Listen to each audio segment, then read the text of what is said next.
Hello students, so we were discussing about stereochemistry of haloalkanes and haloarenes.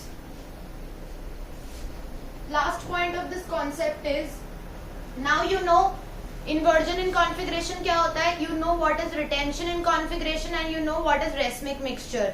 जैसे कि inversion configuration मतलब reactant जब था वो तो सीधा umbrella था, then after जब वो product बन गया umbrella just got inverted.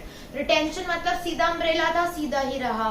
और racemic mixture मतलब दो कंपाउंड मिलेंगे, दो आइसोमर मिलेंगे, एक सीधा अम्ब्रेला एक उल्टा umbrella. This is racemic mixture. So let us see with the help of example. Let's suppose you are having this.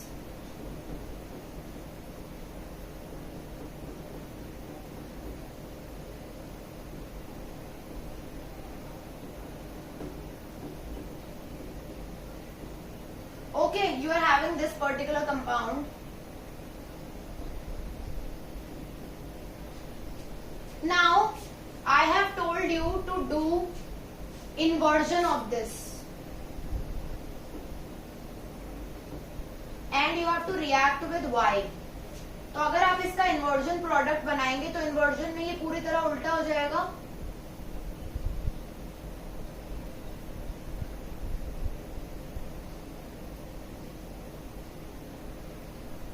ऐसा ही कुछ आपको मिलेगा.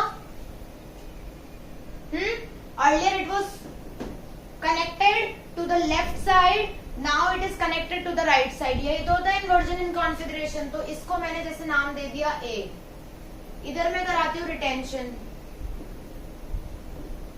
रिएक्शन कराऊंगी Y के साथ में. रिटेंशन प्रोडक्ट कैसा मिलेगा?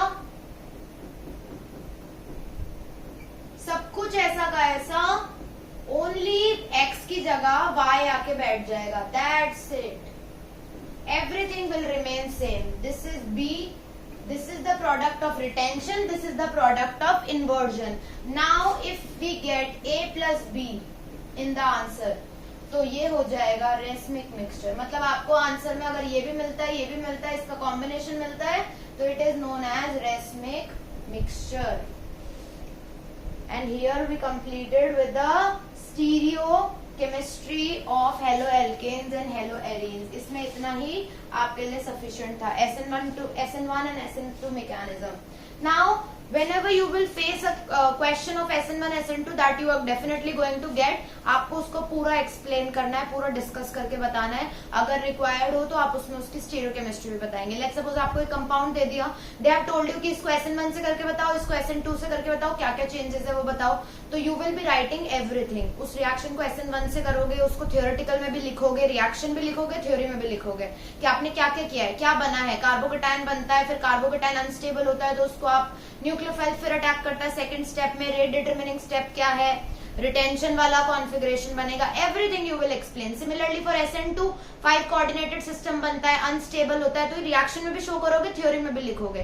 ठीक है. स्टीरियोकेमिस्ट्री में इन्वर्जन इन कॉन्फ़िगरेशन होता है. So in this way you will be representing your entire SN1 and SN2 reactions. ठीक है. आगे चलते हैं. आई गेस आप लिख लो ये.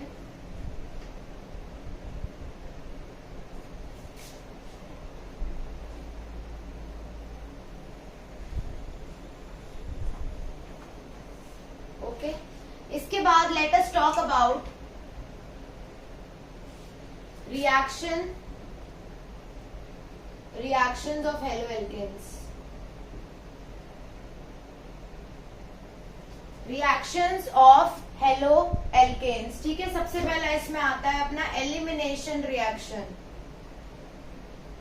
एलिमिनेशन रिएक्शन में देखो होता क्या है कि लेट्स सपोज आपके पास ये haloalkane है, इसको मैं इस तरीके से लिखूंगी पूरा स्प्रेड करके. तो हेलोजन जिस वाले कार्बन से जुड़ा है उस कार्बन को बोलते हैं alpha carbon. And alpha carbon के पड़ोसी वाला कार्बन होता है, नेबरिंग कार्बन होता है बीटा कार्बन.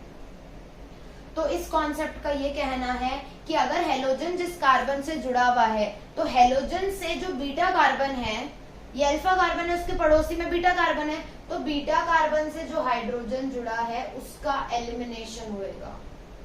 हो सकता है बाकी जगह भी हेलोजन ये हाइड्रोजन हो. It can be possible and it can be possible कि कोई दूसरा ग्रुप हो. ठीक है. सो इट इज सेइंग कि बीटा एलिमिनेशन कब होगा, व्हेन ऐसे हेलोजन ऐसे कार्बन के साथ जुड़ा हो जो पड़ोस में उसका एक ऐसा कार्बन हो जिसके पास एक बीटा हाइड्रोजन प्रेजेंट हो। ठीक है, अब ये भी इसका बीटा हाइड्रोजन है, ये भी इसका बीटा हाइड्रोजन है, आप you can take any of them. तो आप इसका एलिमिनेशन कराओगे, इसके लिए आपको चाहिए एल्कोहलिक KOH की प्रेजेंस। एल्कोहलिक KOH में जब आप इस मिक्सचर को डालोगे तो अपने आप इसमें से ये हाइड्रोजन एलिमिनेट हो जाएगा और ये हेलोजन भी एलिमिनेट हो जाएगा।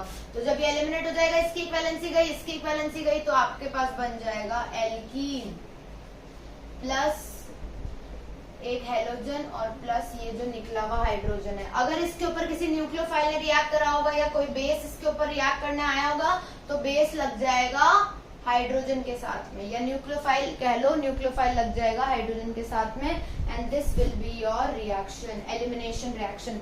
With the help of elimination reaction आप एक हेलो एल्केन से एल्कीन बना सकते हैं।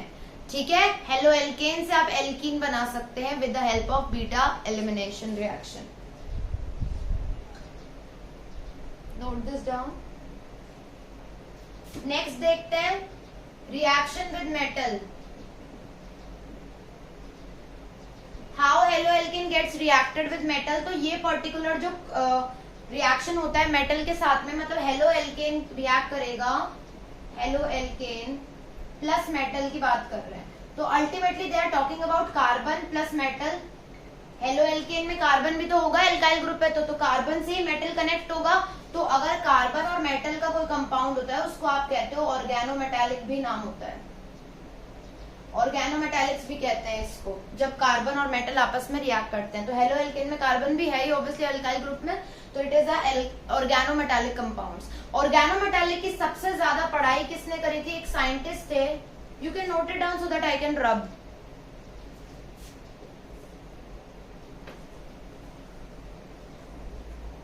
एक साइंटिस्ट थे जिनका नाम था ग्रिग्नार्ड। ग्रिग्नार्ड ने अपना एक रिएजेंट दिया जिसको बोलते हैं RMgX। ये ग्रिग्नार्ड रिएजेंट है, इसका नाम भी यही पड़ा उनके नाम पे, Grignard reagent. This Grignard reagent is extremely reactive, बहुत ज्यादा रिएक्टिव होता है, reacts even with proton, any source of proton. कहीं से भी इसको प्रोटॉन मिल जाएगा ना, प्रोटॉन मतलब कहीं भी इसको H+ मिल जाएगा, फटाक से रिएक्ट कर जाएगा। इसमें ये कांस्टेंट रहता है Mg, बाकी R कुछ भी हो सकता है, एल्काइल ग्रुप कुछ भी हो सकता है, हेलोजन कुछ भी हो सकता है। ठीक है, लेकिन मैग्नीशियम इसका फिक्स रहता है। सो ये जो ग्रिग्नार्ड रिएजेंट है बहुत रिएक्टिव है, इवन किसी भी सोर्स ऑफ प्रोटॉन के साथ रिएक्ट कर जाता है, जैसे कि RMgX प्लस H2O। H2O में भी तो H+ है ही ना, प्रोटॉन है, तो ये फटाफट से बना देगा हाइड्रोकार्बन, RH बन जाएगा, हाइड्रोकार्बन बना देता है।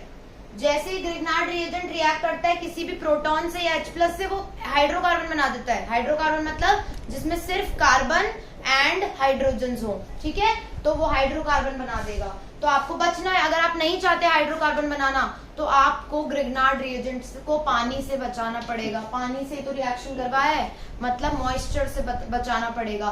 सो ग्रिग्नार्ड रिएजेंट को ऐसे जगह स्टोर करना पड़ता है जहां उसमें मॉइस्चर भी ना लगे।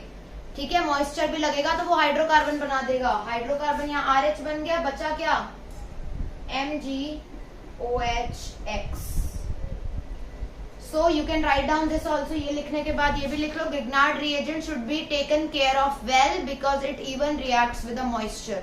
मॉइस्चर से रिएक्ट करते हाइड्रोकार्बन बना देगा। अगर आप नहीं चाहते हाइड्रोकार्बन तो फिर तो मॉइस्चर में जाते खराब हो जाएगा ना आपका substance. So you should be very careful. So about further reaction we will be studying in next class. Thank you for watching. Like the video.